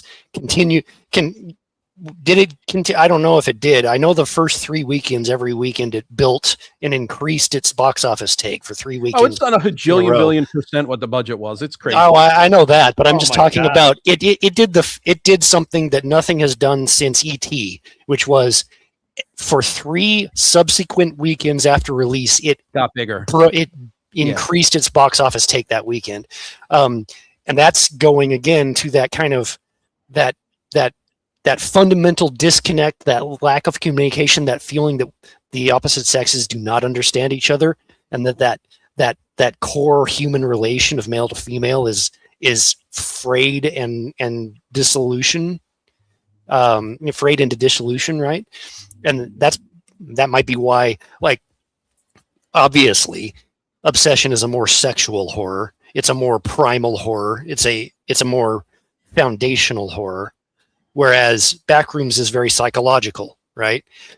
The Obsession is, okay, how am I going to fulfill my needs? I have needs. I need, so I will do what I have to get my need. And how is that going to be dangerous? How can that destroy me? Whereas the Backrooms is, where am I going? I need to know where I'm going. I can't find where I'm going, and that will destroy me. I'm stuck, and that'll destroy me. And that's a lot more esoteric, right?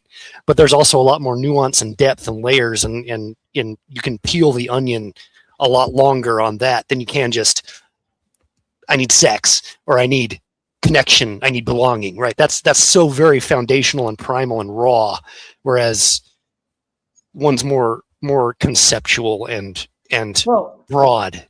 But they're both speaking to two halves of the same issue. And they both hit at the same time. Like, they're feeding each other success. You know they are. That's why I call them the horror Barbenheimer. Can I answer Lucas's question? Did you? Yeah, please. Oh yeah, hold on. Let me put it up there. First of all, Lucas, I want to start us off by saying, how dare you tell me how old I am? Second, this is a qualified yes. Yes, I did see it in theaters, but only 2 or 3 years ago when it re-debuted, because I was born the year that it came out. Right, and I was born the year after, so I couldn't. Wait, are you talking about Aliens or Aliens? Oh, Aliens! I was that was part Aliens. of I was three. That was 80. Was that 83? 86 for Aliens. 86. Yeah. So I was 6 years old. Yeah. No, I didn't. I do remember when I saw it in theaters, and I shouldn't have, but that was like, the 80s was weird for horror, right? It was. Horror movies were made for kids. There were toys of aliens. We had RoboCops and Oil and Terminator. Kenner loved to make R-rated toys for kids. So that's just how that shook. Yeah, that was weird. I was like looking at all these toy commercials on television. I'm like, what? Well, that looks really violent, you know? I mean, you guys know that I did this huge analysis on the Heroine's Labyrinth, and I was trying to break down archetypes. And the funny thing is, every single archetype, whether it's the hero's journey or the Heroine's Labyrinth, come from a primal root. Like the poisoned apple. I think I mentioned this. It's not just that it happens to be a cool thing that we saw in Snow White. It came from Snow White because there's something about experiencing this big, bright red fruit in the middle of the woods as an animal version of ourselves. Yes. Is it poisonous? Is it safe? This is a primal confrontation when you need to eat. So there is something behind it, right? And what's so funny is that when I broke down the I should almost read it. I have to reread. When I broke down the Labyrinth as an archetypal model, I was focused on the idea of choices, cultural boundaries and barriers, and that, forcing you into this hallway or this one is a lot like forcing you into a marriage or into a job. So there is a psychological primal reality that the Labyrinth has in all these films. We just talked about Alien and Aliens, very clearly a labyrinth in those films. So what's funny is, after the book, I finished the book and all that, I'm watching Backrooms. I'm like, this is the most supercharged version of the Labyrinth. They're taking just the idea of the Labyrinth and expanding it into the core of the film. I don't know if I've ever seen that before. And I think what we talked about before, once they moved away from that and they tried to give it a structure and a beginning, middle, and end, it was like, I don't know, man, you had me with just the Labyrinth. I was fine. But I don't think there's another film that quite captures the purity of liminal space the way Backrooms, the primal reality of liminal space as it's perceived mentally and psychologically and then tangibly. Yeah. There's something weird about those lights, right? It looks so real and so right there. I thought it did such a great job at that. Looking at the primal model. The fact that you bring up the lights, next time you guys watch it, pay attention to just look at it. Yeah, exactly. No, that is the core archetype, right? 100%, Lucas. Right. That is the core of the archetype right there. That is like literally the genesis story of the archetype. Yeah. That's another thing that I really, really like about Backrooms is how Jungian it is. It is 100% all about the shadow self. It's 100% all about the collective unconscious, literally the collective unconscious. Everybody who goes into the back rooms, it manifests their inner world, right? Psyche. And so, but at the same time, I would like to the more storyline focused kind of, if you would, Hollywoodized, even though A24 isn't really Hollywoodized in and of itself, but Will Sudick co-wrote this, or was the main writer, and then with story consultation and some co-writing, I would assume only on the found footage sequences by Kane Parsons himself. So Will Sudick is the screenwriter, the main screenwriter credited. And I would imagine that the more kind of traditional narrative structure that he tried to impose on this idea is primarily Will Sudick's work, even though everybody who worked with Kane was impressed with his intellectual maturity and his forethought and his ability to express that. And so they collaborated very closely the entire time. According to Kane himself, at least, and I have no reason to disbelieve Kane. But I would say that where was I going with this? Okay, so I would say that still Kane's maturity. Yeah, but I would say still, even in the areas where it's much more traditionally kind of narratively focused and shot and all that kind of stuff, there is such a subtle yet you only pick it up subconsciously. I only picked it up because I watched the film a third time and I started paying attention to things like I said, when you guys watch it next time, look at the dimensions and the structure of Clark's office. Oh, weird, right? It's like that triangular. And look at the dimension. Same thing, but much more subtle and there's only one real architect. There's two. The same thing with Mary's office. Mary's office is extremely interesting because on the left-hand side of the frame, both times that the movie is in her office, there's this weird architectural element, which is a bookshelf that doubles as a mantelpiece that goes across the entire wall of the room and does this kind of little curlicue almost behind her chair when her chair is in camera, and it's always at her eye level. Also, on the opposite corner of the room from her chair is the one ceiling fluorescent light set in the corner of the room. In no room is one single fluorescent overhead light set in a corner. In no room whatsoever, unless it's an add-on. Like there are elements in the real world spaces in standard, quote unquote, the actual physical reality, that are liminal as hell. But it looks like you already picked up on Clark's office, how that whole wall on the side just kind of cuts diagonally across all the ceiling tiles and kind of funnels him into the back of it, right? Now that you say it, when she's in that flashback room, the foyer area is like cluttered and stuff. It doesn't seem to make a lot of sense. And there's a scene with her because it's a dream. in a wheelchair in like this huge cafeteria space that I was like, in the mental institution, but it's like a cafeteria, exactly, because she's melding a school cafeteria with a mental institution in her head. Yeah. So hold on. Who are Mary and Clark? What movie are we talking? I'm kidding. Sorry. But anyway, you can have. I think I got all that, but could you repeat it all? I wasn't paying attention. You can absolutely see Kane's influence on every part of the film. Like you know that he had to. In fact, just look at and here's the other thing too. There are multiple clues throughout the film. This is a more narrative writing kind of convention. At no point are we ever told explicitly that time moves differently in the back rooms, but there are half a dozen, we'll say, at least, clues that time moves differently in the back rooms. One of those is the weird freaking cupboard that Clark has in his office that has a cutout that he can put his calendar in. And the electrician walks in and knocks on the wall and knocks the calendar off the wall, and it drops out of sight. And all of a sudden, we're no longer in objective, progressive cause and effect time, right? But it's under this stupid, weird cutout that would never exist in an actual cupboard. So just pay attention to the geometry of the rooms.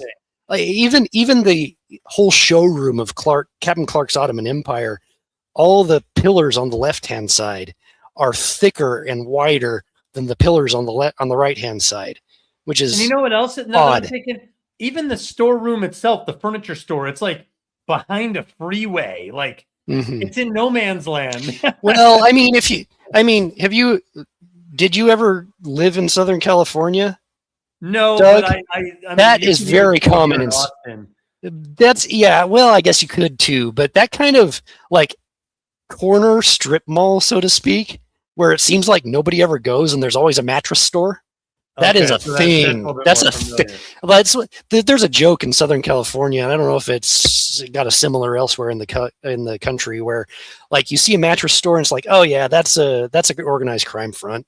Oh. Because you never see anybody parked in front of them. It's like, how does this place stay in business? Repair stores are the ones that are like, who's going in those? Right? Yeah, exactly. So, but that's the thing too, is like furniture stores in that fashion are in and of themselves kind of liminal space. And the original Backrooms photo was taken in a furniture store in Oshkosh, Wisconsin, that was being refurbished into a Hobby Lobby, if I recall correctly. And they took pictures of it for some reason in the middle of the refurbishment process, and they put 2 pictures of it on Reddit, and that caused the entire Backrooms phenomenon. Or no, 4chan, sorry. Yeah, and Lucas brings this up. Yes. Those shoes also, in the floor in the beginning, there's like a pair of sandals, and the carpet kind of like bleeds over them, and they're stuck in the floor. Those are those like teenagers he brings in there. Exactly. And also the chair is the throne that broke, and it's tilted towards the same direction that he fell out of it, but much bigger. So just the idea of the back rooms being Clark's, that one room for sure is 100% Clark's psyche, because you've got Kat and Bobby's shoes, and the only presence to him that they are is as things to be used, essentially, right? And his throne, his vision of him is bigger. It's like as big as he is, as taller than he is, like but it's caricature. But it is sunk into the floor, just like he tilted and crashed over on his side. And the only exit is this little thing he has to scramble and climb up to, and the door's only as big enough for him to get out of, and he has to try 3 different knobs, and only the top one lets him out finally. Like yes, that is 100% Clark's psyche, as he's being pursued by this vision, as we find out later, of his failed business, his failed life, essentially, this Captain Clark caricature of himself who destroys everything around it. Because there's another thing too, that I know the dialogue seems kind of on the nose, and the voiceovers and narration don't seem like they belong, but they have a point. And he outright says, "Oh, I hurt people. I don't mean to. It's just the way I'm wired." And that's a direct callback to when he says, "We don't have to change. It's just the way we're wired." Okay, well, then I'll hurt you, crunch. Right? Like, they're just... As far as an emotional resonance thing, I will agree that the writing for the Hollywoodized, if you want to call it, part of the film doesn't resonate as strongly in the moment. I will agree with that, but it is very well planned out, and it resonates start to finish. It bookends the film very, very well. If you watch and listen to the opening, including Mary's opening monologue as she's speaking her own writings to Clark. Then we see him watching his own, or watching a advertisement on television, and then we see her watching her own advertisement on television and looking at the cutout, the cement imprint of her mom's hand, and realize, as like, she doesn't even believe her own propaganda. This is who she really is. Right after we've seen who Clark really is, like, all of the setup is there. It's all kind of front loaded. And then we go into the most engaging part, which the second act is always the most engaging part, because that's where all the conflict really happens. And then we get to the third act that exactly mirrors the first, except that now Clark is in the position of supposed authority. So she's in supposedly the position of authority in the start, but she's not. She's self-deluding. He's in the position of supposed authority in the end, but he's not. He's self-deluding. They both have realizations at the end that swap their entire perception of everything that happened up to that point. And that's when she gets away and has to climb up and go through the door, or through the door in the ceiling. She climbs up to go through the window where the latch was never broken because it falls off and lands on her. But he gets destroyed by it. It's real good, man. It's real good. Even if the weaker parts are weaker than the stronger parts, they're still real good when you really think about them. So I pinpointed the second time I saw it exactly where I felt there was a tonal shift. And it comes at a really cool moment. And then after that is where I realized that my frustration is where it began. So Clark is exploring. He's in a pool room. He sets the camcorder down. Oh, yeah. Oh, yeah. He's like, "Can you see me?" And he's talking through the wall. And then it's a really cool shot that someone picks up the camcorder. And you're like, ah! And then it cuts off. And both times I told you, that. That's evil. Yeah, that's awesome. Yeah. Zero complaints. I love that. The whole theater gasped. Remember, Sable, you were there. Oh, yeah, the whole first time, theater sure. gasped when they did that. So, yeah, there was a murmuration for sure. That was awesome. So the second time I was like, what happened to Clark? And then the very next scene, we see Clark. He's in like psycho mode at the dinner table in the fake kitchen with the still lifes that are there. And like Lucas said, looks like, I think the one was his wife, a face. Yes, the redhead was his wife, 100%. And the other guy, it might be the electrician. The other guy was not the electrician. Here's what this is. I have no evidence other than point out. I don't think it matters who the guy was in that's the moment. true. That's true. Let's this point out. Yeah. So I'm just saying, right there, Clark went from what is this place? I'm exploring it. I'm scared. There's some, to being perfectly comfortable, to knowing how it all works, to eating the still, he knows all these secrets about it, and being kind of like slightly murderous, or at least possessive. He ties her up and everything. And I was like, this is a very different Clark all of a sudden. And I'm sure there's someone who will explain why that makes sense. But I'm just saying, I just thought it was due to an unnatural flow of time. He's been in there for as far as we know, he's been in there for years, and it's only been an hour in the in standard.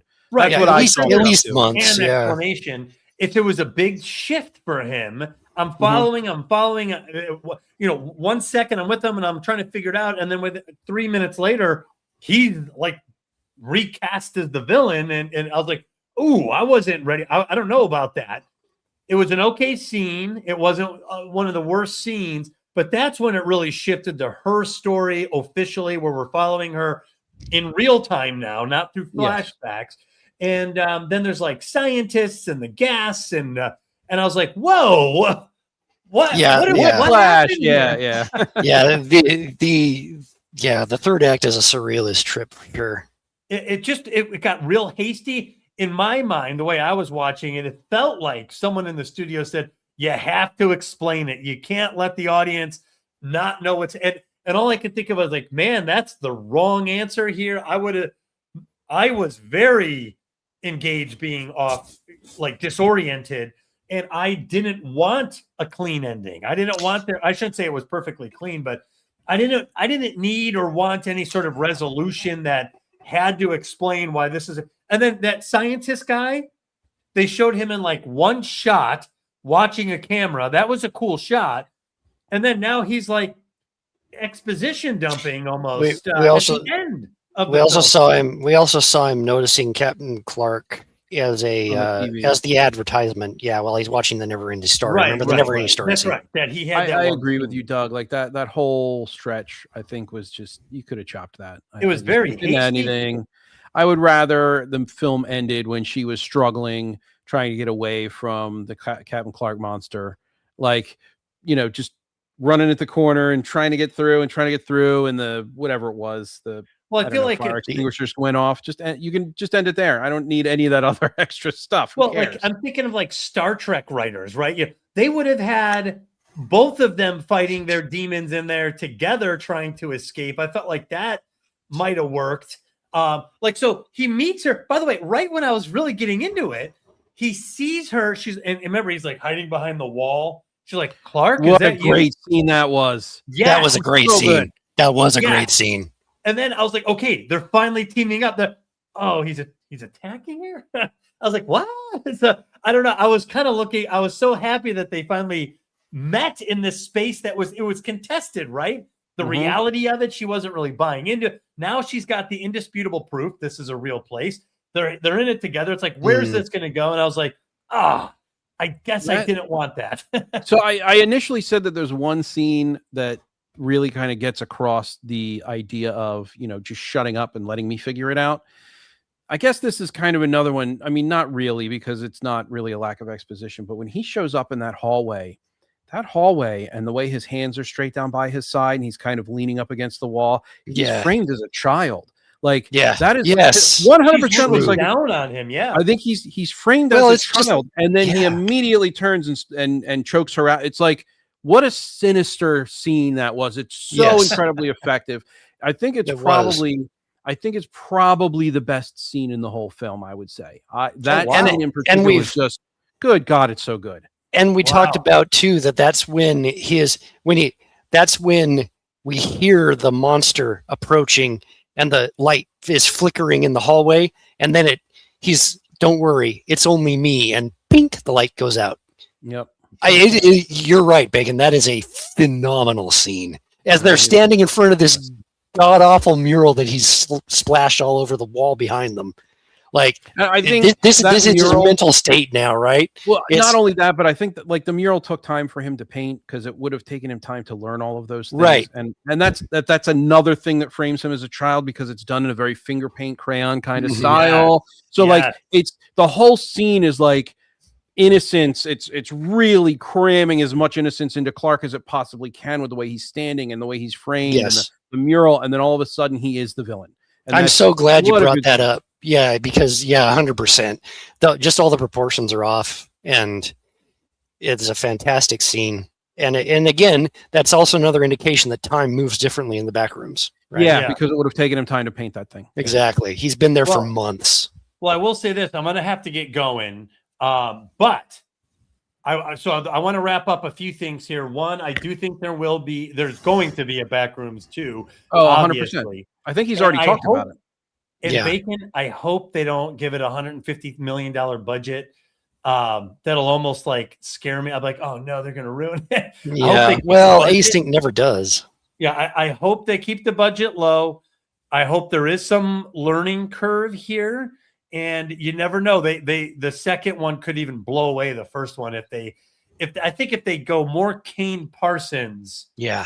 With the second one, it could actually blow away the first. And give me different spaces. I want to see the Backrooms from someone else's perspective. If we could have juxtaposed Clark's psyche against Mary's psyche, both that's a good present idea. in each other's vision of what the Backrooms is, that could have been fantastic. But I can't be too harsh with that, because A, it's speculative. That's me writing the movie, and I don't like doing that. And two, I think that this as a first outing was unbelievable, extremely competent, extremely deliberate. I think there's a lot of really good things here. Yes, I agree. And man, like we said in the beginning, I do think there's something new in the air. And it's been a while since I've really felt like that. Maybe since like Blair Witch Project and that whole indie movement in what was it, the late 90s or mid 90s? Yeah, Lionsgate for sure. Yeah, Lionsgate. You had Clerks. You had something new going on there, and now I feel like that's happening again. And the difference is, the last time this happened, the Hollywood machine was doing fine. You just had this new thing coming in. This is different. Hollywood is not only struggling, they have managed. It's almost like we're living in our own bizarro backspace. They have managed to destroy Star Trek, Star Wars, Doctor Who, like all the major franchises are now seriously injured, and they don't really seem to know what they're doing. Spider-Man seems to have emerged unscathed.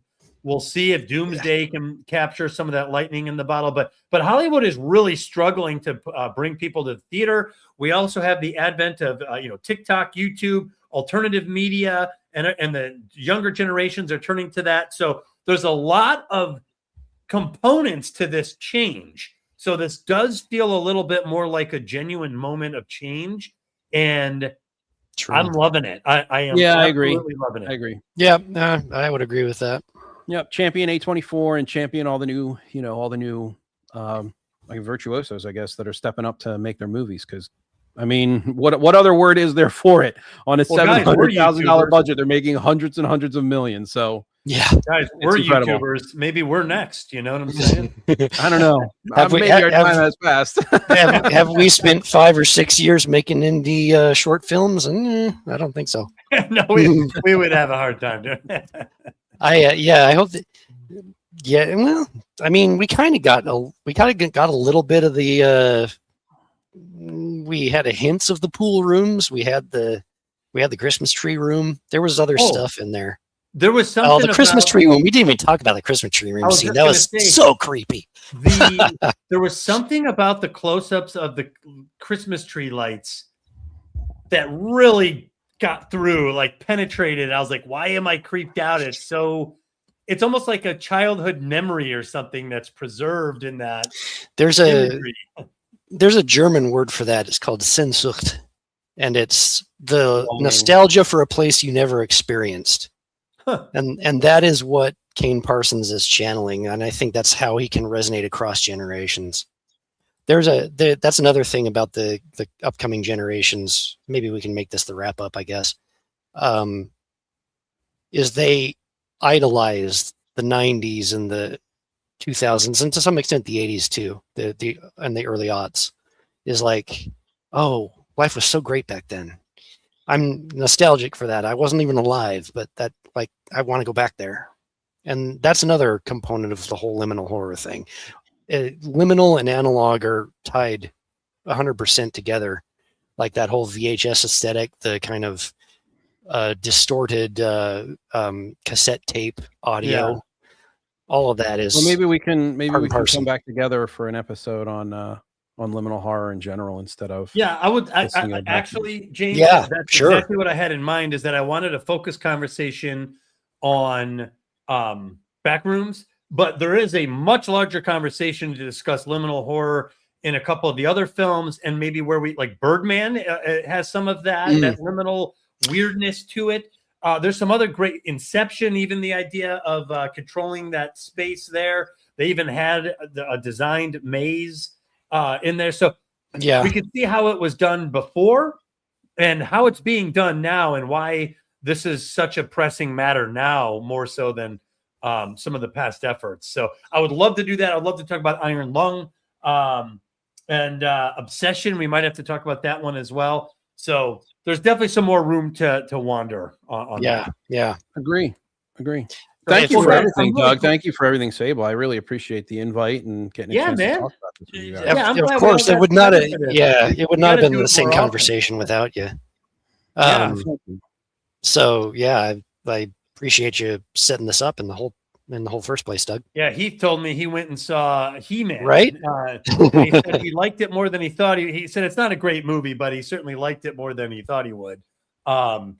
It's very fun. But I do feel like the Gen X stuff is they took their shot at it. It should have been a golden age. It was a golden age that was fumbled in the wrong hands, I think. But now I'm ready. I'm ready for whatever's coming next. Yeah, there's some good signs. And Lucas, you're exactly right. The 80s and 90s were a great time to be alive. There's a lot of good stuff there. There's after 2001, it's a different world. Anyway. Once again, Lucas, how dare you tell me how old I am? I'm kidding, of course. I'm kidding. Well, guys, we'll set something up again in the future for sure. But for tonight, I think we definitely gave Backrooms a good go. If anyone has not seen it, you're in for a treat with Backrooms. Go support it for real. Give it your money. Go see it. Go see it before it leaves a big screen. 100%. There's nothing like walking through those hallways when that's all that fills your vision. You got to do it. I can't wait to. I honestly can't wait to watch it again.